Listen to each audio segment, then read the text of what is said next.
Good morning students. हम लोग इस क्लास में कठिन कठिन मीनिंग को पढ़ना सीखेंगे और हम लोग उस तरीके को सीखेंगे कि कैसे कठिन मीनिंग को पढ़ा जाता है, कैसे उनका उच्चारण किया जाता है और कैसे हम लोग इंग्लिश पढ़ने की शुरुआत करते हैं। तो चलिए फिर करते हैं शुरुआत। आपके सामने जो पहली मीनिंग है, आपको लग रहा होगा कि काफ़ी बड़ी है, लेकिन ये हकीकत में बड़ी छोटी मीनिंग है। बड़ी मीनिंग को पढ़ने का तरीका ये है कि उसे हम लोग कई टुकड़ों में तोड़ लें, फिर उसके बाद उसे जोड़ जोड़ के पढ़ें। तो चलिए फिर करते हैं शुरुआत। देखिए शुरुआत में लिखा है आई एन, जिसे पढ़ना है हमें इन। क्या पढ़ना है? इन। सी यू एन, इसे पढ़ते हम लोग कन। क्या पढ़ते हैं? कन। यानी कहीं पर आपको इंग्लिश में सी यू एन लिखा मिले तो उसे पढ़ना होता है हमें कन। क्या पढ़ना होता है? कन। और आगे है वी ई एन आई, वीनी, इसे क्या पढ़ेंगे? वीनी। और आखिरी में लिखा है हमारा ई एन सी ई। आपको गौर करना है इस पे, ये हमारा इंपॉर्टेंट है जो कि हमें बार बार मिलेगा।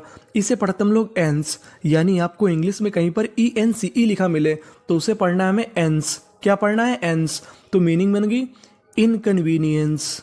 इनकन्वीनियंस, इनकन्वीनियंस का मतलब होता है असुविधा, तो मीनिंग बनी हमारी इनकन्वीनियंस, इनकन्वीनियंस।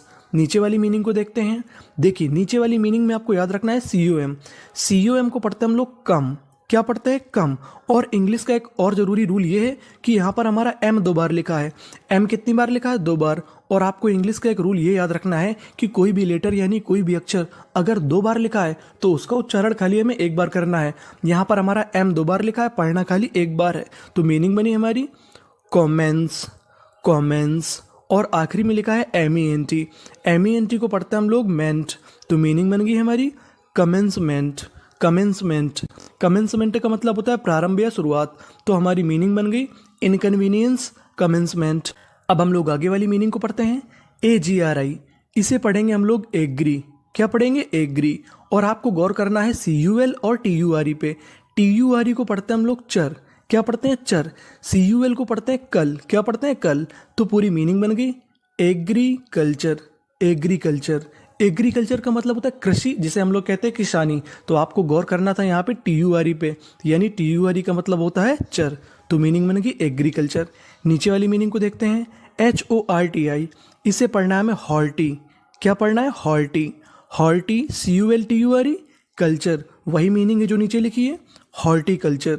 हॉर्टिकल्चर का मतलब होता है पुष्प उत्पादन की कला, यानी जैसे हम लोग फूल उगाते हैं, इन सब का अध्ययन करते हैं, उसे हम लोग कहते हैं हॉर्टिकल्चर। तो मीनिंग बन गई हमारी एग्रीकल्चर, हॉर्टिकल्चर। आगे चलते हैं। इस मीनिंग की शुरुआत में लिखा है D I S. D I S को पढ़ते हैं हम लोग डिस। क्या पढ़ते हैं? डिस। टी आर आई, इसे पढ़ना है ट्री, डिस ट्री। और आखिरी में लिखा है T I U N. T I U N को इंग्लिश में पढ़ते हैं शन, यानी यहाँ पे गौर करना है आपको टी आई यू एन पे। टी आई यू एन का मतलब होता है शन। और बीच में लिखा है बी यू, जिसे पढ़ते हैं हम लोग ब्यू। क्या पढ़ते हैं? ब्यू। तो मीनिंग बन गई डिस्ट्रीब्यूशन, डिस्ट्रीब्यूशन। डिस्ट्रीब्यूशन का मतलब होता है बंटवारा या बांटना। किसी को हमने कोई चीज़ बांटी, इसका मतलब हमने डिस्ट्रीब्यूशन किया। नीचे वाली मीनिंग को देखते हैं M A N I, many. इसे क्या पढ़ना है हमें? Many. P U L A T I U N, आपको गौर करना है टी आई यू एन पर। टी आई यू एन का मतलब हुआ शन। पी यू एल ए, इसे पढ़ना हमें पुले। क्या पढ़ना है? पुले। तो मीनिंग बन गई मैनिपुलेशन, मैनिपुलेशन। मैनिपुलेशन का मतलब होता है किसी कार्य का संचालन करना, तो मीनिंग बन गई डिस्ट्रीब्यूशन, मैनिपुलेशन। आगे चलते हैं। अब हम लोग आगे चलते हैं। इस मीनिंग की शुरुआत में लिखा है पी ई आर। अगर आपको इंग्लिश में कहीं पर पी ई आर लिखा मिले तो उसे पढ़ते हैं पर। क्या पढ़ते हैं? पर। तो मीनिंग बन गई पर। सी ई पी, इसे पढ़ते हैं हम लोग सेप, पर सेप। अब आपको गौर करना है टी यू ए एल पर। अगर आपको इंग्लिश में कहीं पर टी यू ए एल लिखा मिले तो इसे पढ़ते हम लोग चूअल। ध्यान दीजिएगा, टी यू एल का मतलब होता है चूअल, तो मीनिंग बन गई परसेप्चुअल, परसेप्चुअल। परसेप्चुअल का मतलब होता है अवधारणा। क्या होता है? अवधारणा। नीचे वाली मीनिंग को देखते हैं टी यू ए एल, इसका मतलब चूअल, इसे क्या पढ़ना है? चूअल। M U T U A L, mutual, mutual. Mutual का मतलब होता है पारस्परिक। क्या होता है? पारस्परिक। तो मीनिंग बन गई परसेप्चुअल, म्यूचुअल। आगे चलते हैं। अब हम लोग आगे चलते हैं। अब आपको इस मीनिंग पे गौर करना है कि एम 2 बार है, पढ़ना कितनी बार है? 1 बार। नीचे वाली मीनिंग में भी एम 2 बार है, पढ़ना कितनी बार है? 1 बार। तो मीनिंग बन गई सी यू एम, इसे क्या पढ़ते हैं हम लोग? कम। क्या पढ़ते हैं? कम। तो आगे मीनिंग बन गई commit, M E N T. इसे पढ़ना है हमें मेंट, तो मीनिंग बन गई कमिटमेंट, कमिटमेंट। कमिटमेंट का मतलब होता है वादा। क्या होता है? वादा। C U M E N T R Y, commentary, commentary, commentary का मतलब व्याख्यान, तो मीनिंग बनी कमिटमेंट, कमेंट्री। आगे चलते हैं। अब आगे जहाँ पर आपको गौर करना है वो चीज़ है हमारी ओ आर। ओ आर को पढ़ते हैं अर, यानी आपको इंग्लिश में कहीं पर ओ आर लिखा मिले तो उसे पढ़ना है अर। SENI, सीनी, ओ आर अर, सीनियर, सीनियर, सीनियर का मतलब होता है बड़ा। JUNIOR, जूनियर, जूनियर, जूनियर का मतलब होता है छोटा, तो मीनिंग बनी हमारी सीनियर, जूनियर।